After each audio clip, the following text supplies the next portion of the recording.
गढ़वा जिले के कांडी प्रखंड मुख्यालय स्थित एआईएमआईएम के वरिष्ठ नेता विनीत कुमार रविदास के आवास पर शनिवार को ऑल इंडिया मजलिस ए इत्तेहादुल मुस्लिमीन के बैनर तले एक मिलन समारोह का आयोजन किया गया।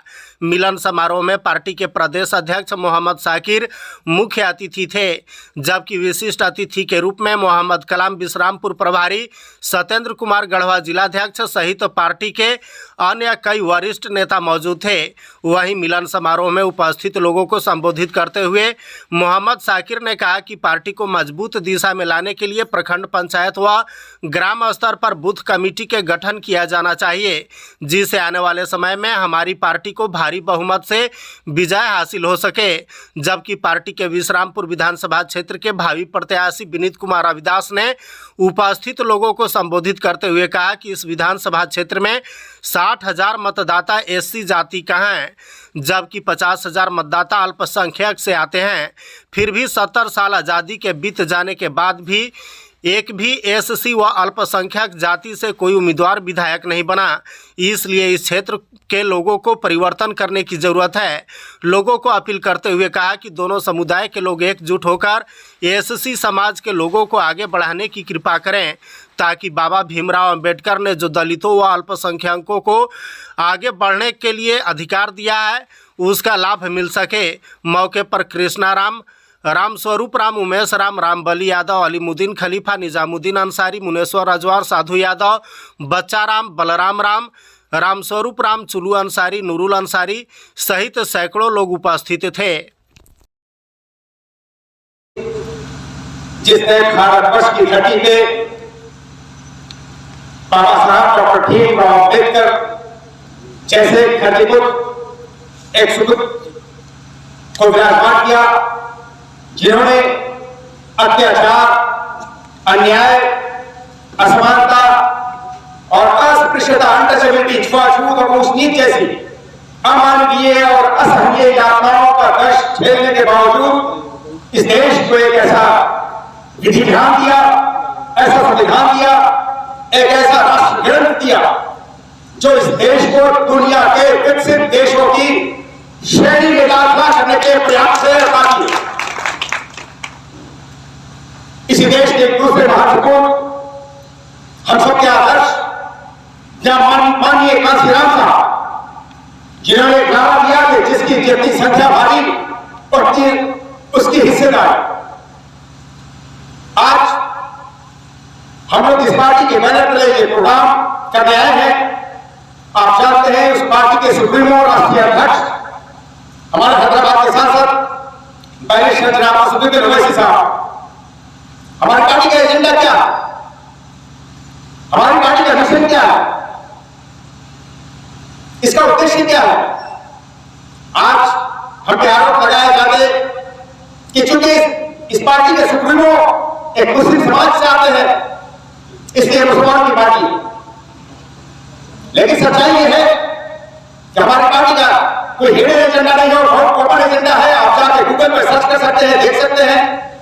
हमारी पार्टी का जो मोटो है, उद्देश्य है, जो लक्ष्य है, जो एजेंडा है, वो इस देश के तमाम दलितों, आदिवासियों, पिछड़े वर्ग के लोगों और तमाम अल्पसंख्यकों को एक सेल्फ इंडिपेंडेंट लीडरशिप देना, सेल्फ इंडिपेंडेंट पॉलिटिकल पावर देना, आत्मनिर्भर नेतृत्व देना, आत्मनिर्भर नेतृत्व शक्ति, राजनीतिक शक्ति प्रदान करना, खुद मुख्तार क़यादत देना, खुद मुख्तार सियासी ताकत और कुव्वत अदा करना, यह हमारी पार्टी का मुख्य उद्देश्य है। और ये व्यवहारिक रूप से आप जानते हैं कि पिछला 2019 का चुनाव, उसमें पहले चरण का जो चुनाव हुआ उसमें प्रत्याशियों की घोषणा हुई। 4 प्रत्याशियों की फर्स्ट फेज में 4 प्रत्याशियों की घोषणा हुई।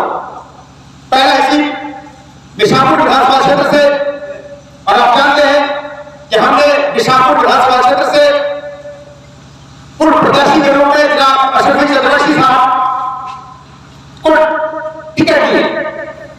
दूसरी टिकट लातेहार से पटेल गंजू साहब को दी।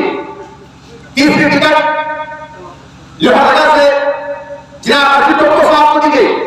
चौथी टिकट इसी गढ़वा विधानसभा क्षेत्र से एक गैर मुस्लिम भाई का ही नाम है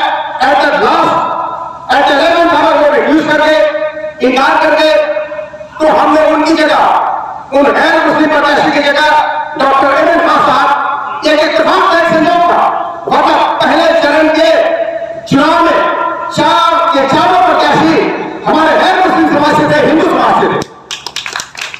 ये कैसी सबका साथ, आपके पास अकेला विधानसभा भेजने की क्षमता है, फिर भी आप गाड़ी और मुर्गा पर दिखते हैं क्योंकि आप पढ़े लिखे नहीं, शिक्षित नहीं है।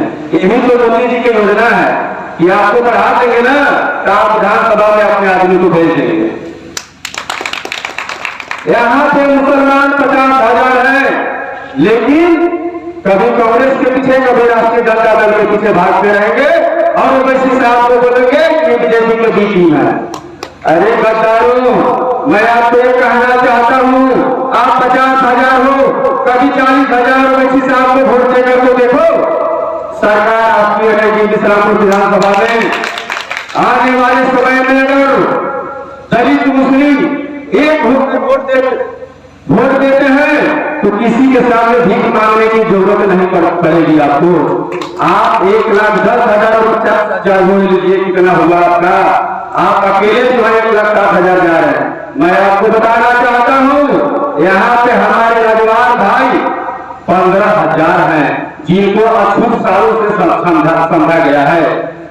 वो कहाँ जाएंगे? चौथे चनाव से रघुवर से मला, ये 3 जात मिलाकर अकेले इस्लामपुर विधानसभा भेजेंगे। ये 3 जात जो छूट है अकेले 80,000 पड़ेंगे। हमको 80,000 की तो जरूरत है, काहे किसी दूसरे के पीछे आप भीख मांग रहे हैं। इस चीज को समझाते हमारे बाबा साहब का इंतकाल हो गया, कांसी राम साहब का भी इंतकाल हो गया। बहन कुमारी मायावती इस नैया को आगे बढ़ाने का प्रयास की जरूर। 1585 की लड़ाई उन्होंने लड़ी, लेकिन अब 100 कर दी। उनका मिशन कुछ नहीं है। मैं इस मंच के माध्यम से, मीडिया के लोगों के माध्यम से यह कहना चाहता हूँ, उनका भी तो कोई मिशन होगा। पहले 1550 में उनका चल रहा था कि हम 85 है और 15 है, अब 100 कर दिए। अब उनका क्या है, अगर मिशन क्या है? लेकिन ओवैसी साहब का जो मिशन पहले से चलते आ रहा है, आज भी उसी जगह पर वो अड़िग है। आपको बताना चाहता हूँ, संविधान की रक्षा इकलौता शेर कर रहा है। शेर का नाम क्या है जानते हैं? अफसर ओवैसी साहब। और कोई है? बाकी सारे लोग पर्दे के पीछे पड़ने वाले हैं। नई नई पार्टियां भी इस्लामपुर में बहुत प्रवेश कर रही हैं। आपको पता है एक कौन लोग है? भारतीय जनता पार्टी के बीटी है। अभी 5 राज्यों में चुनाव हो रहा है। आप इतिहास उठा के देख लीजिएगा, ये सारे के सारे 2013 में निपटने जा रहे हैं। मैं आपको वादा करने जा रहा हूं। लेकिन हमारी पार्टी और इंडिया मस्जिद गाजी मुस्लिम की आंकड़ा देखेंगे, सिर्फ मुझे जागने की जरूरत है। जब तक अभी इस्लामपुर को हम जोड़ेंगे नहीं, तब तक छोड़ेंगे नहीं। मैं आप कोई बात का वादा करना चाहता हूं, आने वाले समय में इस्लामपुर में गरीबों की सरकार बनेगी। नया इतिहास लिखा जाएगा इस्लामपुर के सरजमी पे कि जनरल सीट से एक दलित को टिकट अब्दुल ओवैसी साहब ने देकर और विधानसभा भेजने का काम किया। ये पूरे हिंदुस्तान के पटल पे लिखा जाएगा। हमारे बीच बड़े वक्ताएं हुए हैं और सभी बातों अब